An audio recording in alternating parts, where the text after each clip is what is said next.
இந்த வீடியோவில் இப்போ என்ன பார்க்க போகிறோன்னா 2021 வில்லிவாக்கம் சட்டமன்ற தொகுதியில் யார் வெற்றி பெற்றாங்க, எவ்வளோ ஓட்டு வாங்கினாங்க, எத்தனை சதவீதம் ஓட்டு வாங்கினாங்க எல்லாத்தையும் நம்ம தெளிவாக பார்க்க இருக்கிறோம். வாங்க வீடியோக்குள்ளே போகலாம்.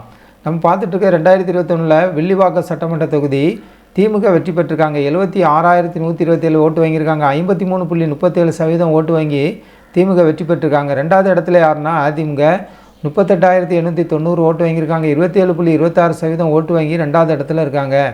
மூன்றாவது இடத்துல யாருன்னா மக்கள் நீதி மையம் கட்சி 13,364 ஓட்டு வாங்கியிருக்காங்க. 9.37% ஓட்டு வாங்கி மூன்றாவது இடத்துல இருக்காங்க. நான்காவது இடத்துல நாம் தமிழர் கட்சி 10,914 ஓட்டு வாங்கியிருக்காங்க.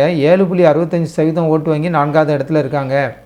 வெற்றி வாக்கு வித்தியாசம் நம்ம பார்க்கணுன்னா அதிமுகவுக்கும் திமுகவுக்கும் 37,237 ஓட்டு 26.10% ஓட்டு அதிமுகவை விட அதிகம் பெற்று திமுக வெற்றி பெற்றிருக்காங்க.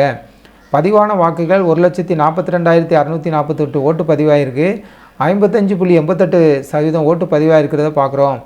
ஓட்டு போட தகுதியானவங்க அந்த நேரத்தில் 2,55,278 பேர் ஓட்டு போட தகுதியானவங்க. ஆனால் ஓட்டு போட்டவங்கன்னு பார்க்கணுன்னா 1,42,648 பேர் மட்டுமே ஓட்டு போட்டிருக்காங்க. நம்ம பார்த்த எல்லாமே 2021 வில்லிவாக்கம் சட்டமன்ற தொகுதியில் திமுக வெற்றி பெற்றிருக்கே பார்க்குறோம் இந்த வீடியோவில்.